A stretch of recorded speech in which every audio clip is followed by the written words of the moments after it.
ನಮಸ್ಕಾರ ವೀಕ್ಷಕರೇ, ಸಿಹಿ ಮೊಗ್ಗೆ ಸುದ್ದಿ ಕನ್ನಡಕ್ಕೆ ಸ್ವಾಗತ. ಇಂದಿನ ಪ್ರಮುಖ ಸುದ್ದಿ ನೋಡೋಣ ಬನ್ನಿ.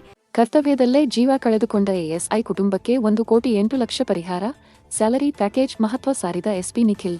ಹೌದು ವೀಕ್ಷಕರೇ, ಕರ್ತವ್ಯ ನಿರ್ವಹಿಸುತ್ತಿರುವ ಪ್ರತಿಯೊಬ್ಬ ಪೊಲೀಸ್ ಅಧಿಕಾರಿ ಹಾಗೂ ಸಿಬ್ಬಂದಿಯು ತಮ್ಮ ಕುಟುಂಬದ ಭವಿಷ್ಯವನ್ನು ಗಮನದಲ್ಲಿಟ್ಟುಕೊಂಡು ವಿಮೆ ಹಾಗೂ ಸ್ಯಾಲರಿ ಪ್ಯಾಕೇಜ್ ಸೌಲಭ್ಯಗಳನ್ನು ಕಡ್ಡಾಯವಾಗಿ ಹೊಂದಿರಬೇಕು ಎಂದು ಜಿಲ್ಲಾ ಪೊಲೀಸ್ ವರಿಷ್ಠಾಧಿಕಾರಿ ಬಿ ನಿಖಿಲ್ ರವರು ಕರೆ ನೀಡಿದರು.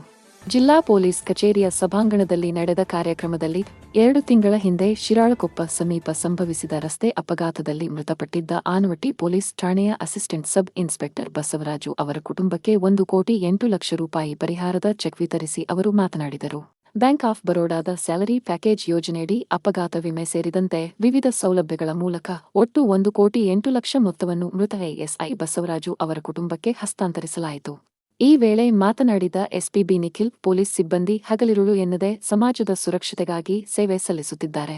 ಯಾರ ಜೀವನದಲ್ಲೂ ಅಹಿತಕರ ಘಟನೆಗಳು ಸಂಭವಿಸಬಾರದು. ಆದರೆ ಅನಿರೀಕ್ಷಿತ ಅಪಘಾತಗಳು ನಡೆದಾಗ ಕುಟುಂಬದ ಭವಿಷ್ಯ ದೊಡ್ಡ ಸವಾಲಾಗಿ ಪರಿಣಮಿಸುತ್ತದೆ. ಇಂತಹ ಸಂಕಷ್ಟದ ಸಂದರ್ಭಗಳಲ್ಲಿ ಸ್ಯಾಲರಿ ಪ್ಯಾಕೇಜ್ ಹಾಗೂ ವಿಮಾ ಯೋಜನೆಗಳು ಕುಟುಂಬಕ್ಕೆ ಆರ್ಥಿಕ ಆಸರೆಯಾಗುತ್ತವೆ. ಆದ್ದರಿಂದ ಪ್ರತಿಯೊಬ್ಬ ಸರ್ಕಾರಿ ನೌಕರರು ಸರ್ಕಾರ ಕಲ್ಪಿಸಿರುವ ಈ ಸೌಲಭ್ಯಗಳನ್ನು ಸದುಪಯೋಗಪಡಿಸಿಕೊಳ್ಳಬೇಕು ಎಂದು ಸಲಹೆ ನೀಡಿದರು.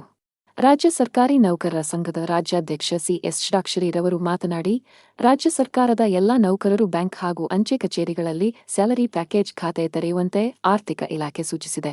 ಈ ಯೋಜನೆಯಡಿ ಶೂನ್ಯ ಬ್ಯಾಲೆನ್ಸ್ ಖಾತೆ, ಅಪಘಾತ ವಿಮೆ, ಕಡಿಮೆ ಪ್ರೀಮಿಯಂನಲ್ಲಿ ಜೀವ ವಿಮೆ, ಸಾಲದ ಮೇಲಿನ ವಿಶೇಷ ರಿಯಾಯಿತಿ ಸೇರಿದಂತೆ ಹಲವು ಸೌಲಭ್ಯಗಳು ಲಭ್ಯವಿದ್ದು, ನೌಕರರ ಹಿತರಕ್ಷಣೆಗಾಗಿ ಸಂಘ ನಡೆಸಿದ ನಿರಂತರ ಪ್ರಯತ್ನಕ್ಕೆ ಯಶಸ್ಸು ದೊರೆತಿದೆ ಎಂದು ಹೇಳಿದರು.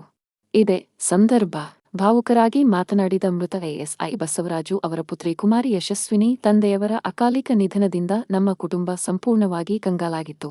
ಮುಂದೇನು ಎಂಬ ಆತಂಕ ಕಾಡುತ್ತಿತ್ತು. ಆದರೆ ಅವರು ಕೆಲವೇ ದಿನಗಳ ಹಿಂದೆ ಮಾಡಿಸಿದ್ದ ಸ್ಯಾಲರಿ ಪ್ಯಾಕೇಜ್ ಹಾಗೂ ವಿಮಾ ಯೋಜನೆಯಿಂದ ಇಂದು 1,08,00,000 ಪರಿಹಾರ ದೊರೆತಿದೆ. ಇದು ನಮ್ಮ ಕುಟುಂಬಕ್ಕೆ ಹೊಸ ಬದುಕಿನ ಭರವಸೆಯಾಗಿದೆ. ಈ ನೆರವು ದೊರಕಲು ಸಹಕರಿಸಿದ ಪೊಲೀಸ್ ಇಲಾಖೆ, ಬ್ಯಾಂಕ್ ಅಧಿಕಾರಿಗಳು ಹಾಗೂ ರಾಜ್ಯ ಸರ್ಕಾರಿ ನೌಕರರ ಸಂಘಕ್ಕೆ ನಮ್ಮ ಕುಟುಂಬ ಸದಾ ಚಿರಋಣಿಯಾಗಿರುತ್ತದೆ ಎಂದು ಕಣ್ಣೀರಿನ ನಡುವೆ ಕೃತಜ್ಞತೆ ಸಲ್ಲಿಸಿದರು. ಕಾರ್ಯಕ್ರಮದಲ್ಲಿ ಹೆಚ್ಚುವರಿ ಜಿಲ್ಲಾ ಪೊಲೀಸ್ ಅಧೀಕ್ಷಕ ಕಾರಿಯಪ್ಪ, ಬ್ಯಾಂಕ್ ಆಫ್ ಬರೋಡಾದ ವಿಭಾಗೀಯ ವ್ಯವಸ್ಥಾಪಕ ದೀಪಕ್ ಎನ್ ಸಹಕಾರ್, ಪ್ರಧಾನ ವ್ಯವಸ್ಥಾಪಕ ಧೀರಜ್ ಚೋಪ್ರಾ, ಹಿರಿಯ ವ್ಯವಸ್ಥಾಪಕ ಚಂದ್ರಶೇಖರ್ ಜಿಕೆ, ಶಾಖಾ ವ್ಯವಸ್ಥಾಪಕ ಬಶೀರ್ ಹುಡೇದ್ ಸೇರಿದಂತೆ ಪೊಲೀಸ್ ಇಲಾಖೆ ಹಾಗೂ ಬ್ಯಾಂಕ್ನ ಅಧಿಕಾರಿಗಳು ಮತ್ತು ಸಿಬ್ಬಂದಿ ಉಪಸ್ಥಿತರಿದ್ದರು. ಸ್ಯಾಲರಿ ಪ್ಯಾಕೇಜ್ ಯೋಜನೆಯ ಮಹತ್ವವನ್ನು ಈ ಘಟನೆ ಮತ್ತೊಮ್ಮೆ ಸಾಬೀತುಪಡಿಸಿದ್ದು, ಅನಿರೀಕ್ಷಿತ ಸಂದರ್ಭಗಳಲ್ಲಿ ಕುಟುಂಬಕ್ಕೆ ಆರ್ಥಿಕ ಭದ್ರತೆ ಒದಗಿಸುವಲ್ಲಿ ಇಂತಹ ಯೋಜನೆಗಳು ಎಷ್ಟು ಪರಿಣಾಮಕಾರಿ ಎಂಬುದು ಸ್ಪಷ್ಟವಾಗಿದೆ.